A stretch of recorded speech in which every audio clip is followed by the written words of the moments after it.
G'day guys, Andy Thomas from Wulf on the Run. A few weeks back I did a video regarding motorcycle camping coffee connoisseur. In the last video it took me about 5 attempts to say that, but I did it first time. And during that time I had a message from a subscriber on the coffee saying, Andy, you mentioned the Nanopresso, and he says French press is nothing like the Nanopresso. He says it's like a proper express coffee. If you want a shot with the little foam on the top, not the cappuccino or the latte, just an espresso with the creamy white on the, or the creamy. Oh, there's a picture here like that. If you want one of them, he says you've got to try the Nanopresso. And I went, okay, fair enough. So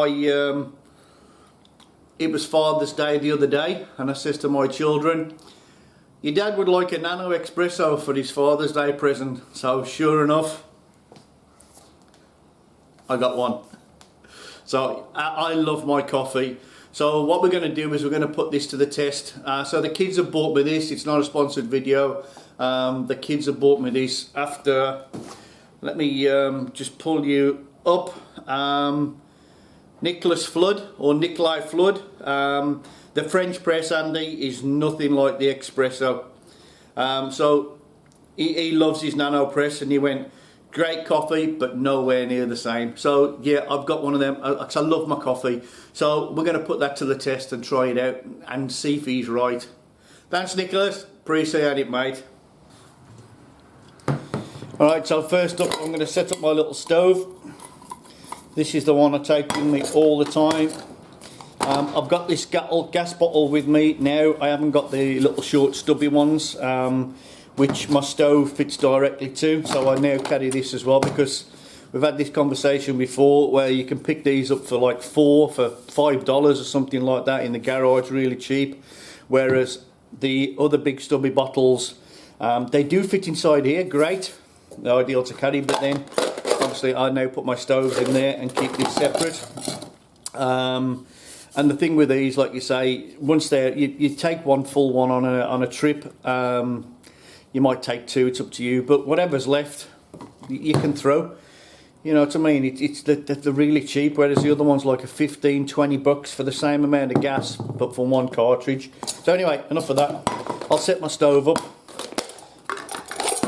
So this is a little unit that adapts.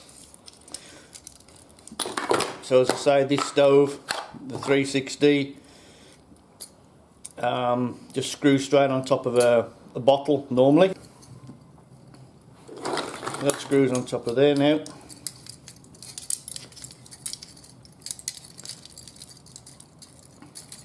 I'll just set this up and come back to you. Alright guys, so with these, those little legs get to stand the bottle up, and there's an arrow there on the top of the bottle.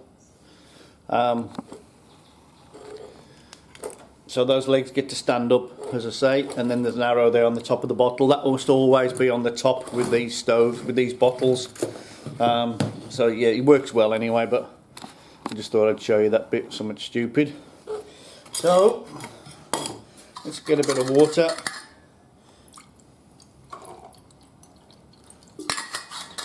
Now it does tell you in the Nanopress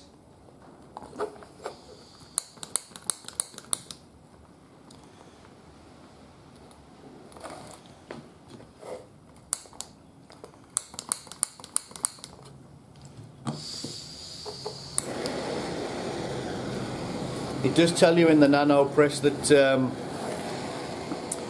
to warm the water up, run it through a system first with warm water, but I'm thinking that's like defeating the object. You know what I mean? It's like, anyway, I'll show you this. While that's boiling, I'll show you this. Comes in a great little case, look.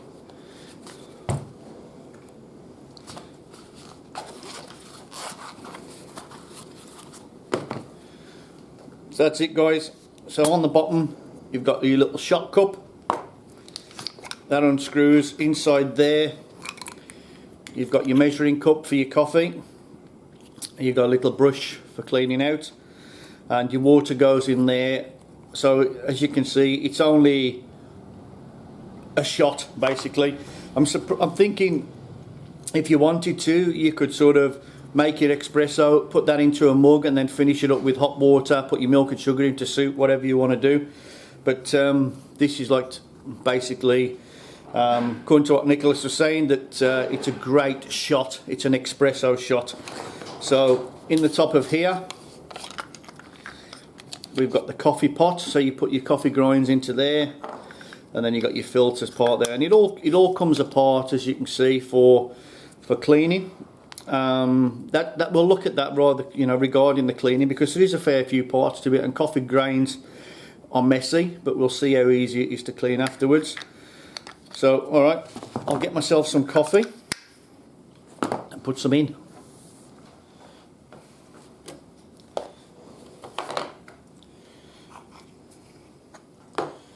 So you get, say, your little measuring cup.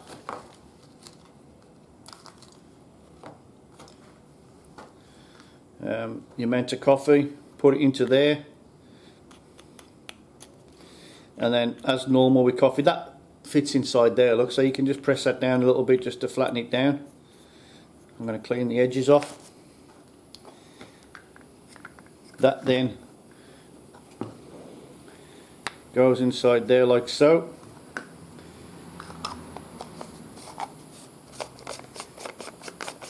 That screws on top of there. So that's your coffee already. We'll wait for the water to boil.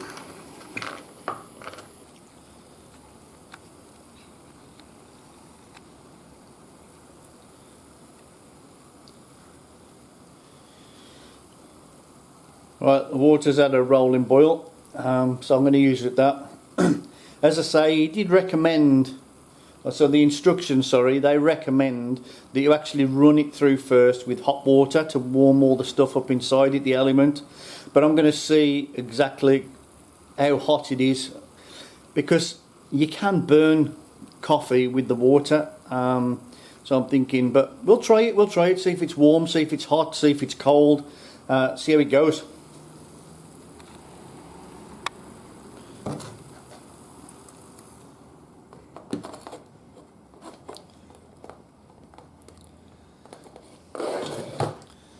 Turn off my stove.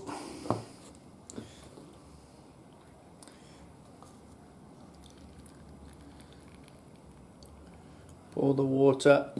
There's a marker line on inside there that tells me how much water to put in.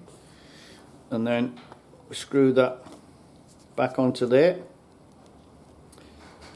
Turn it over. Unlock that. And then basically now it's saying just to pump very slowly. It tells you with two hands, but I don't know if you can see. I'll try and do it with my thumb so you can actually see. And it does say that the first few pumps is just pressurising. Let's see if I can zoom you in so you're not.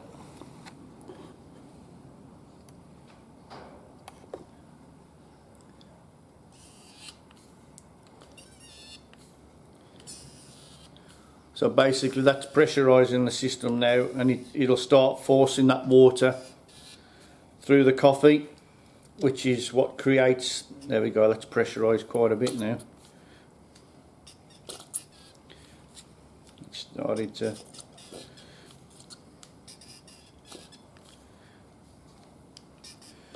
it does say not to go mad. I've read the instructions and it says, like, if you, the slower you pump, the more of the earthly goods that you'll get from it.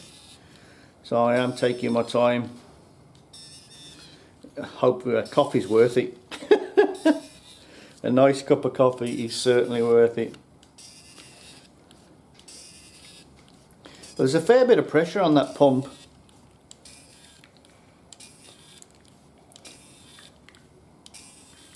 I should have put it into a glass really so you could actually see the head, but I'll tilt it up in a minute so you can see. You can see it there, yeah.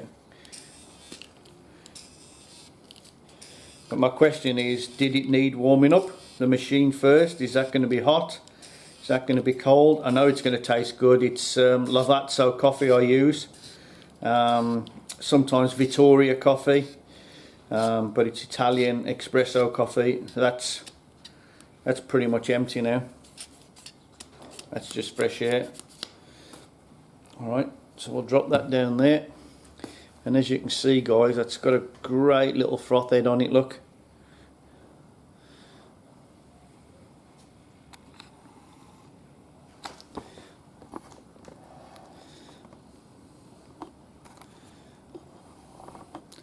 So, the taste test.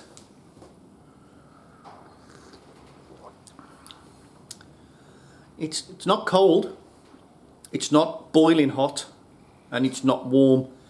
So I reckon it's the right temperature for coffee. I mean, if you get an espresso from the shop, that's pretty much the temperature. So I'm not sure you need to boil your water, run it all the way through, warm all the system up before you get it out, because that's pretty good. In the winter, you might want to, but yeah, that's great. And Nicholas, you were right, mate. There's nothing like that espresso, bud. Oh yeah, that will wake you up on the morning, ready to get on that bike and ride.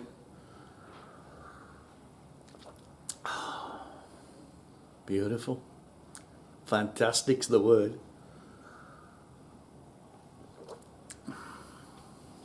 And it's not bitter. It's the coffee beans I choose. I do like them. There is some cheap coffee. These are like $30 for, I think it's 2 kilo bag. And I just wait till they're on special offer at the supermarket. They bring them down $20 and I just grab 2 or 3 bags at the same time and just stick them in the cupboard. But I grind all my coffee up before I go. I have bought the pre-ground coffee from the same company, but I don't know why. It don't taste the same.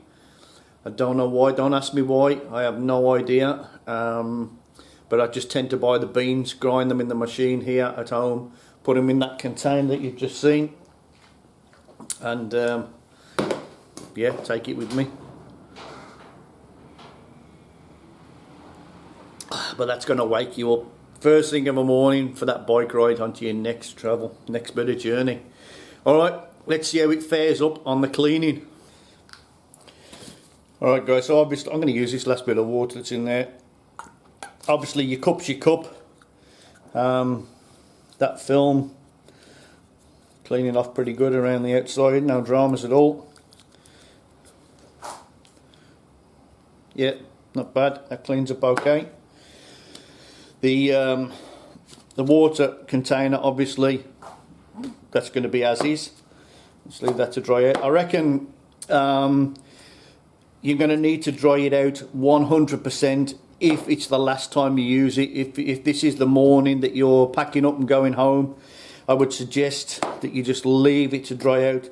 Try and dry it out with a towel as much as you can before you put it all back together, because guarantee when you get home, you're going to forget about it. And then when you come for it next time, the coffee grinds, as you know, they can create bacteria, they grow mold, and yeah, you don't want to scrap it. I'm not sure how much these are. As I say, it was a present off the kids, but I'm guessing around about 70 to 100 bucks. So that pushes in. That handle doesn't really get wet in there unless you spill down it, and then you just twist and lock. That's out the way. So we'll unscrew the dirty end. So inside there, again, it's not that bad. I reckon we tip a bit of water in there.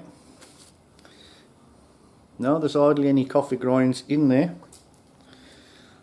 So that's pretty good. That's pretty clean. That's that bit done. We take the cup out, and again, the coffee grinds are your worst enemy with these. Again, I'll just tip some water over that.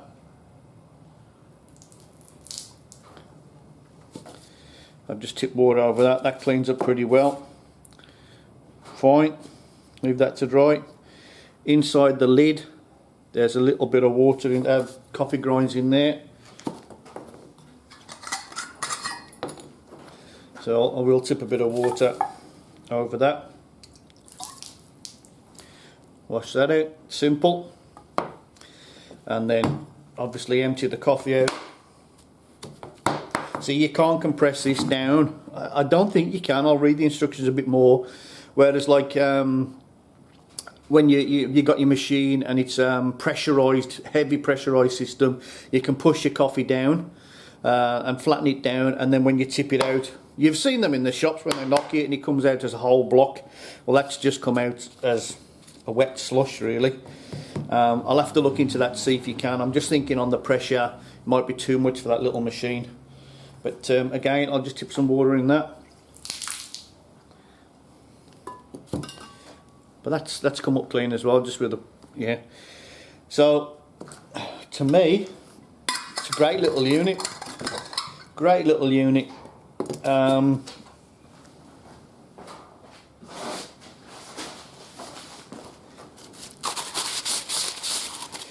As I say, you know, you just wipe it out with your towel or whatever you've got, bit of tissue, kitchen roll, anything, and then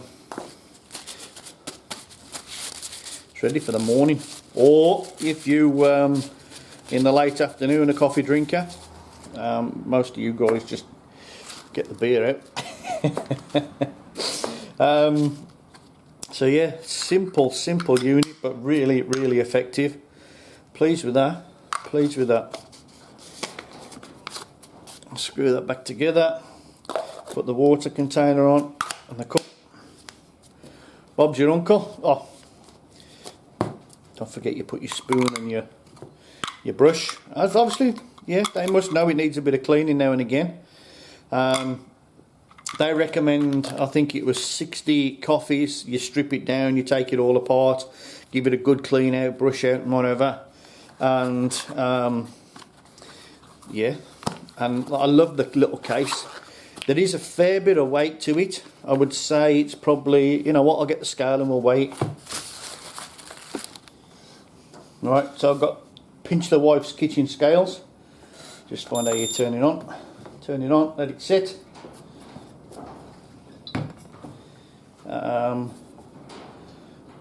We'll go in grams. So it's 419 grams, so it's not half a kilo. In pounds and ounces, it's 14 ounces, 14.8 ounces. So it's not that bad. It's a little bit of extra weight, half a kilo near enough, but sacrifice that for a decent coffee, well worthwhile. So that is the Wacaco, or Wacaco, Wacaco,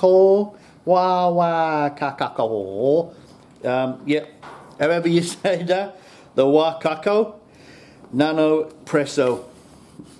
And again, Nicholas Flood, thank you mate for telling me all about them. I had seen them and thought it was basically exactly the same as a French press. I didn't realise it was like an espresso maker, but you know what?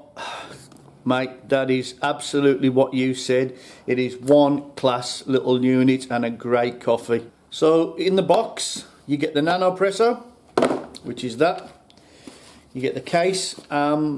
Do look around when you purchase these because they do come in different colours and different units. This one I forgot to mention is for ground coffee. You can actually get the one with pods, so you can actually buy the pods and take those with you, and the pods fit in there. I'm sure you can buy the adapter unit for this. I'll have to read up more on it that will take pods, but I use ground coffee, so this is the one I recommended. You can get them in different colours. Some of them don't come with a case, so do your homework. Make sure you get the right one for what you want. So in the boxes, say you get the unit, you get the case, you get a couple of stickers advertising their product. The Wacaco Espresso on the go. You get your warranty. You just scan that code, put those details in, and your warranty. Your warranty is not void if you don't use this, but if you do register it, you get an extra 18 months warranty on it, so it's well worth doing. And obviously an instruction book. in 1, 2, 3, 4, 5, 6, 7, 8, 9, 10, 11, 12 different languages. So basically 3 pages. Depending on where you're from, your language, troubleshooting, descriptions of how to use it, how to set it up, all the recommendations of the cleaning. As I said to you, they recommend that you do a clean. Where was it? From time to time, recommended 20 shots. Deep clean the port filler and the nozzle parts. Clean up all those parts with hot water and the help of the provided brush. And then it says once every 6 months, 300 shots. You will have to clean the filter mesh and underneath surface. So it tells you all about it and how to look after it. And obviously it should last you a long time if you follow those instructions. But that's it. That's what's in the box. There you go, guys. Another little fantastic product. Yeah, I'll be taking that with me on all camping trips, whether it be motorcycle, in the ute, wherever. That is a lovely, lovely little unit. And you would pay $4, $4.50, wherever you are equivalent. For if you stopped at a garage or a little coffee shop, you would pay that for that. And by buying that, it's going to pay for itself over and over and over. Yeah, the Wacaco Nanopresso. Beautiful. Fantastic. Thanks for watching, guys.